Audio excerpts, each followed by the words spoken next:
Okay, let's take a look at Chapter 8, Sequences, Series, and Probability. And let's take a look at that first section, 8.1, Sequences and Series.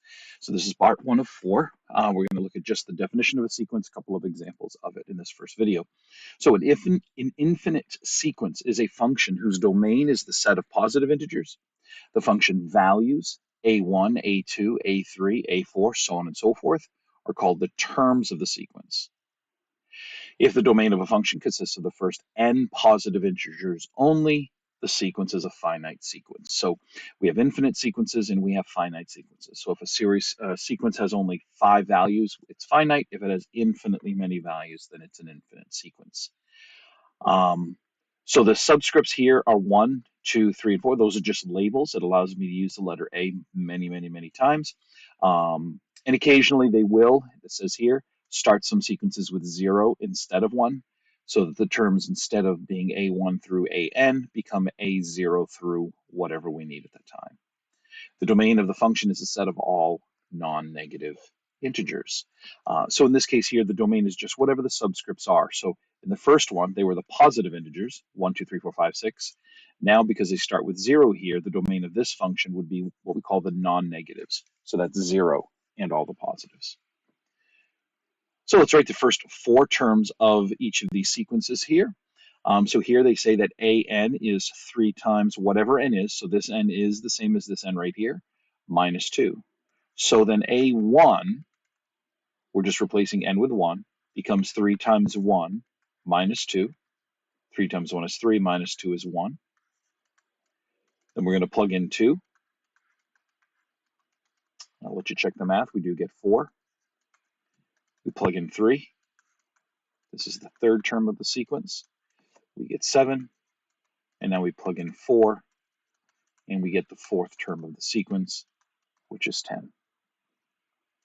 Now we're going to see things as we travel along here. There are different kinds of sequences. For example, this one here, notice there's a change of 3 every single time. Now that shouldn't really surprise us because if we look back at this original function here, an equals 3n minus 2, this should look familiar as being in the form of y equals mx plus b, where our output is an, that's the 147n, and 3 is the slope. And so the slope is how much it changes every single time. And we'll talk more about that in the next section. All right, the next one. a1 equals 3 plus negative 1 to the 1 power. So we do the exponents first. We get negative 1. We add that to 3, and I get 2. a2 is 3 plus negative 1 squared, which is positive 1. Add that to 3, and we get 4. Let's plug in 3 now. Negative 1 cubed is negative 1, plus 3 is 2. a4, 3 plus negative 1 to the 4th power is positive 1, plus 3 is 4. So here we see that when we have negative 1 to the n, that can be a very effective way of building sequences that need to change signs, become positive and negative sometimes, or need to go up and down, as in the case here. Example 2 is the same, right? The first 5 terms of the sequence given by that expression there. So that's a combination of the two things. We're going to have a linear denominator, where our numerator is just going to bounce back and forth between positives and negatives. So a1 is negative 1 to the 1 over 2 times 1 minus 1. So negative 1 to the first is negative 1. 2 times 1 is 2 minus 1 is 1. That simplifies down to negative 1. a2 is negative 1 squared over 2 times 2 minus 1. So negative 1 squared is 1. 2 times 2 is 4, minus 1 is 3. a3 is negative 1 cubed over 2 times 3 minus 1. Negative 1 cubed is negative 1. 2 times 3 is 6, minus 1 is 5.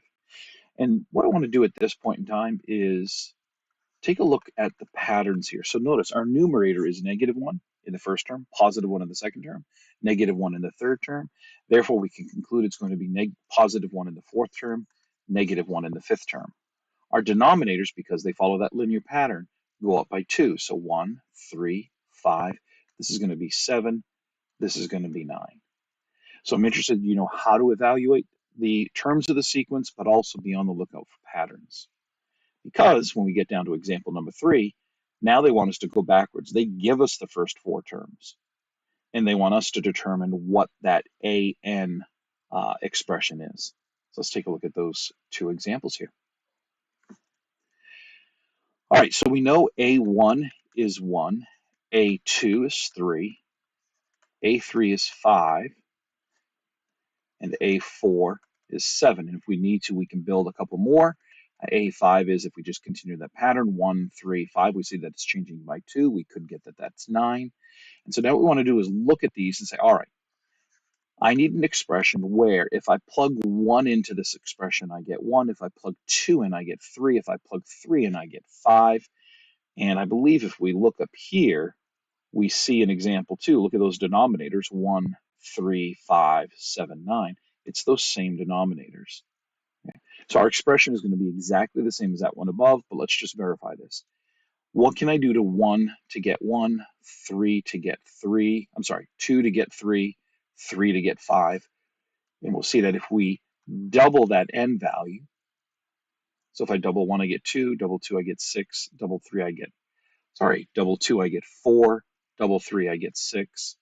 We would need to subtract 1 to get that AN value. Over here, A1 is 2, A2 is 5, A3 is 10, and A4 is 17.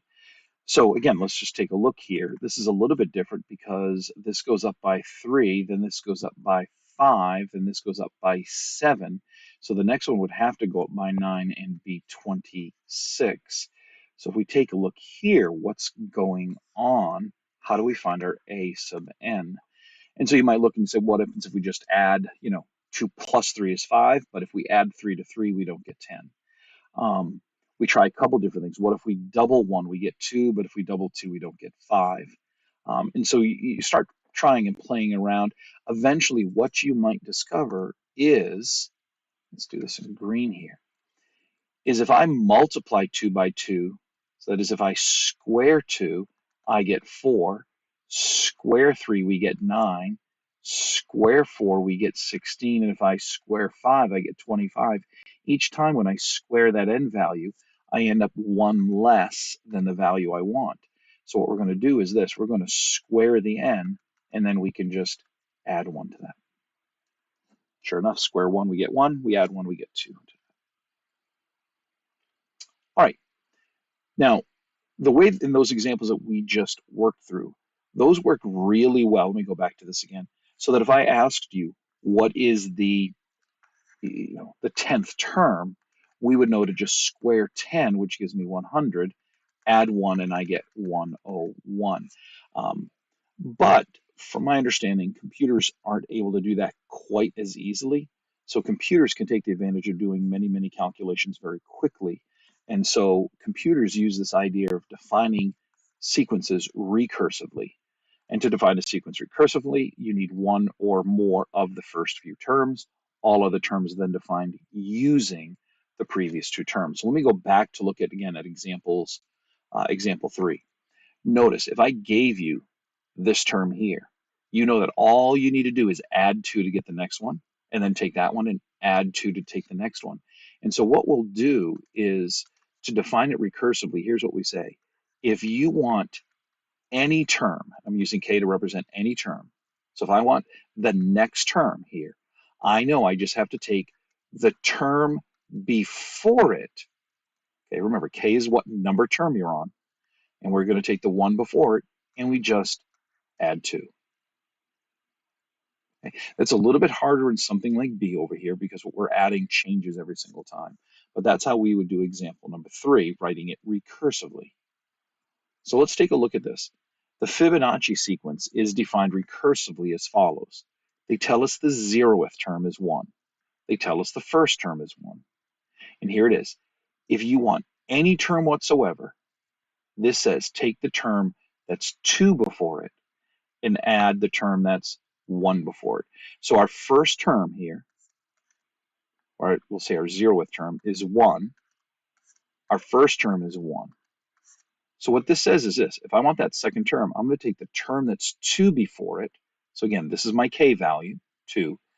This would be k minus 2, and this is k minus 1. So I take the term that's 2 before it, add it to the term 1 before it, and I get 2. Now in English, what this says is this: add the 2 terms before it to get the next term. So let me erase these k's, and let's just say that k is 3.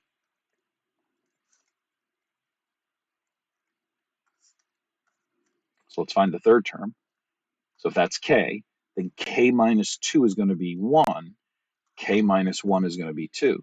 And so we're adding k minus 2, which is 1, to 2 to get 3. And let's continue that on. Add 2 to 3, and we get 5. Add 3 to 5, and we get 8. So we always just add the 2 terms before it to get the next term. And this gives us the first 7 terms, and we only need the first 6. All right, we'll continue on with the factorial in the next video.